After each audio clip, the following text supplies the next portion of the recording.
मुअज़्ज़ज़ नाज़रीन, मसीह खुदावंद के खूबसूरत नाम में आज फिर प्रोग्राम चिरागे राह से नवीद मलिक आपकी खिदमत में हाजिर है और आपको सलाम पेश करता है। शुक्र है खुदावंद का कि उसने मुझे और आपको ये बड़े खूबसूरत लम्हे दिए हैं कि हम उसके मुक़द्दस कलाम की बातों को मिलकर सीखें। आपके ज़ौक़े मतालिया के लिए और सीखने के शौक के लिए मैं खुदावंद का शुक्र अदा करता हूँ। और मैं भी आपको खुदावंद में इस बात का यकीन दिलाता हूँ कि जो कुछ मैं कहूँगा, अगर आप गौर से उन बातों को सुनेंगे और सीखेंगे तो यकीनन बरकत पाएंगे और हमारी जिंदगी में अमली तौर पर इनकलाब पैदा होगा। सवाल यह है, आपने बाइबल को कितनी बार खत्म किया? जवाब दें, बोलें हाँ हाँ हाँ हाँ। मेरा जवाब जरा सुनिए। बाज़ औक़ात कलीसिया में रहते हुए, मुख्तलिफ जगहों पर आते जाते हुए लोगों से मिलने का इत्तफाक होता है। कई बुजुर्ग हैं, कई नौजवान हैं जो अक्सर औकात ये बताते हैं, सर जी मैं इतनी बारी कलाम पढ़ा है, इतनी दफा मैंने कलाम को खत्म किया, इतनी दफा, और वो तादाद बता बता कर कहते हैं कि मैंने इतनी बार इस कलाम को खत्म किया। लेकिन मेरी बात जरा गौर से सुनने वाली है, आप तवज्जो दीजिएगा कि मैं क्या कह रहा हूं। देखिए, मैंने पहले कहा था ना कल कि बाज़ औक़ात कई ऐसी बातें होती हैं जो बिला सोचे समझे, बिन सोचे समझे के हम कह रहे होते हैं। हमारी इस जबान को जो गोश्त के 2 औंस का एक लोथड़ा टुकड़ा हमारी मुंह में नाचता है, इस जबान को बहुत लगाम देने की जरूरत है, जैसे याकूब कहता है, क्योंकि बाज बातें हमारी जबान से ऐसे स्लिप करके निकल जाती हैं हम सोचते भी नहीं। हमारे इर्द गिर्द के माहौल का भी शायद वही हाल है, फैमिली के एतबार से, कलीसियाई तौर पर शायद ये हाल है। हम कहते हैं ओ जी मैंने इतनी दफा बाइबल को खत्म किया। लेकिन मेरा सवाल ये है मेरे भाई, ना कहते हुए जो कुछ तू कह रहा है वो बाइबल को खत्म कर देने की बाबत आप कह रहे हैं। आपकी असल मकसद आपका ये नहीं है, लेकिन जो कुछ आप कह रहे हैं वो ये है कि मैंने इतनी बार बाइबल को खत्म कर दिया, जैसे कोई किसी शख्स को खत्म कर देता है। कई दफा हम कहते हैं मैंने इतनी दफा बाइबल को खत्म किया। क्या यही वो लफ्ज है जो हम कहना चाह रहे हैं?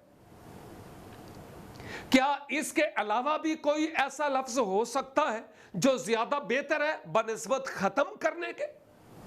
क्यों हम ये लफ्ज इस्तेमाल करते हैं कि मैंने इतनी दफा बाइबल मुकद्दस को खत्म किया? मैं सोचता हूं ये गलत अल्फाज हैं और ये कतई तौर पर इस्तेमाल नहीं करने चाहिए। आप ये कह सकते हैं मैंने इतनी बार बाइबल मुकद्दस की तलावत की है, मैंने इतनी बार बाइबल मुकद्दस को पढ़ा है,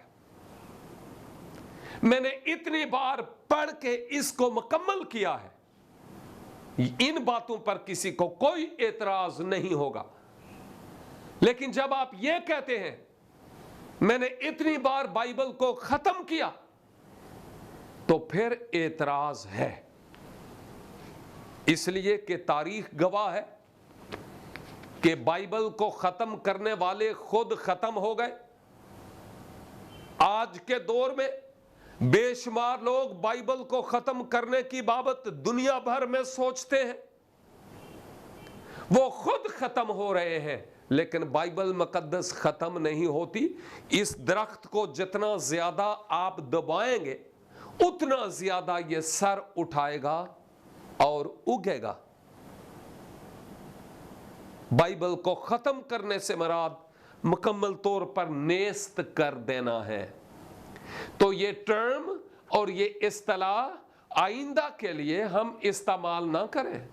हम ये कह सकते हैं मैंने बाइबल को इतनी बार तलावत किया, मैंने बाइबल मुकद्दस का इतनी दफ़ा मुतालिया किया, मैंने बाइबल मुकद्दस को इतनी बार पढ़कर या तलावत करके मुकम्मल किया।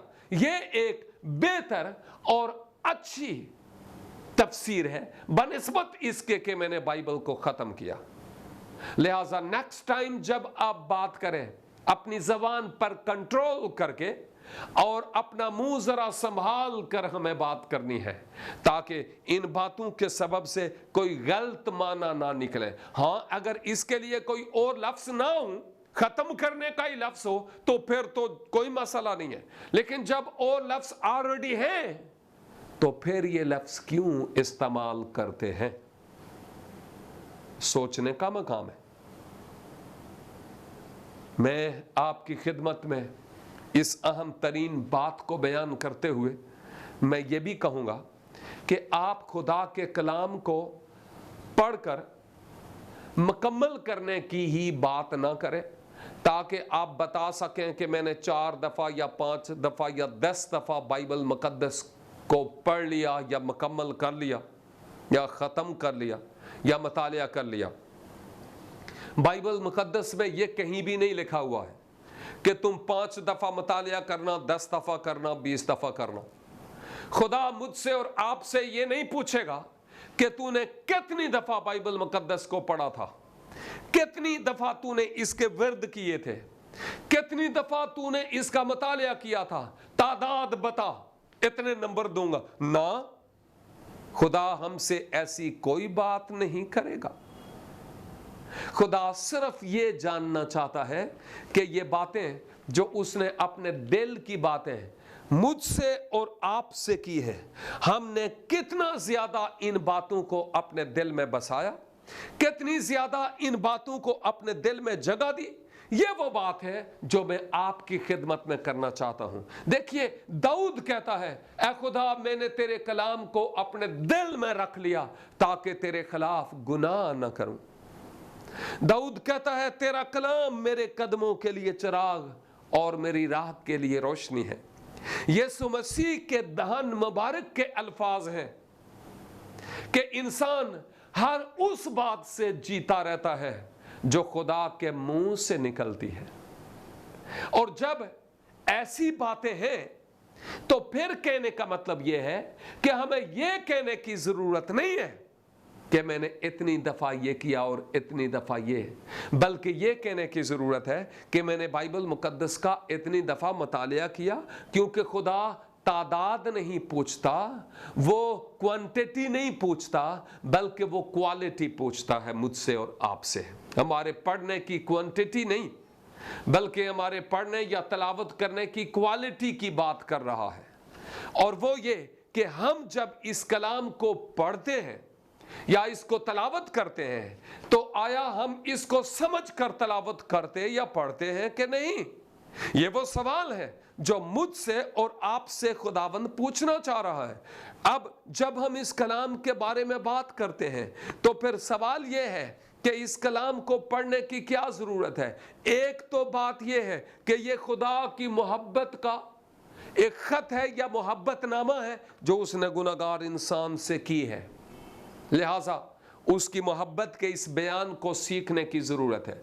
दूसरी बात जो इसमें हम देखते हैं वो ये है कि खुदा मुझसे और आपसे जो कोई आसमान की बादशाही, खुदा की बादशाही के उसूल बता रहा है या ये बता रहा है कि वो क्या चाहता है कि हम कैसे बने, उन बातों को जानने के लिए उसके कलाम के मुताले की जरूरत है।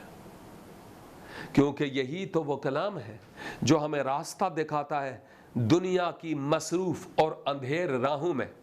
यह कलाम हमें वो रास्ता बताता है कि किस तरह इसके मुताबिक हम अपनी जिंदगियां बसर करने वाले हों। यह खुदा का मुकद्दस कलाम है, यह खुदा के मुंह की बातें हैं, इनको हमें दिल में बसाने की जरूरत है, इसके मुताबिक हमें अपनी जिंदगी गुजारने की जरूरत है। यह कीमती तरीन कलाम है, यह वो कलाम है जो जिंदगियों को बदलता है।